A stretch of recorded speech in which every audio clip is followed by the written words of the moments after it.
Welcome to the teacher homepage. You have your next steps, your teacher's ID, and all of your students are going to use this teacher's ID to log into the website. And students are actually going to create their accounts themselves using self-enrollment.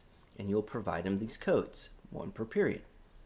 So here's an example of what it will look like. So on the homepage, over here at Student Sign In, notice we have self-enroll. Students are going to type in their own username, so first and last name. They'll create their own password. Their teacher's ID, remember I mentioned that before, and mine was example, but you would put in your teacher's ID. And their enrollment code, and the enrollment code is one per period. So if you're period 2 students, you'd give them that enrollment code. Mine was P2 code. And then we click sign in. And this immediately creates the student's account.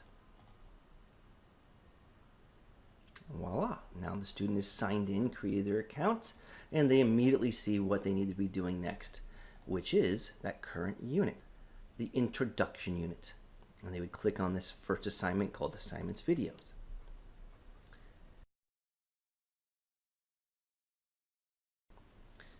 Right now, currently, our next step as a teacher is probably to schedule a new unit. So you already saw that introductory unit.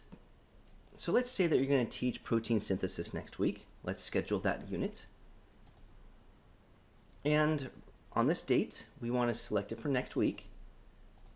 Anything prior to the date that you specify, students won't have access to that unit. So we schedule it. And this is exactly what students are going to see. They're going to have required assignments. It will always start with a pre-test. We have some videos or PowerPoints, and then we end with a test. We also are going to have fill-in-the-blank handouts for students if they would like to take notes on the video. And this little handout is going to download. You can print it out for them, or they can print it themselves. And this is what it looks like.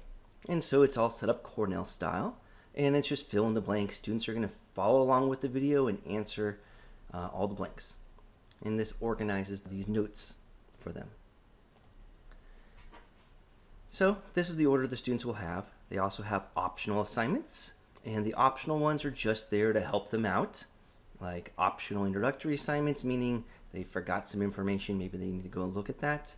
Optional more advanced assignments is all about if students want to go further. And over here we have test interventions. This is all about if students want to retake a test, they got to do all these interventions first, whatever you have listed here, prior to retaking a test. I hope this helps. Thanks for listening.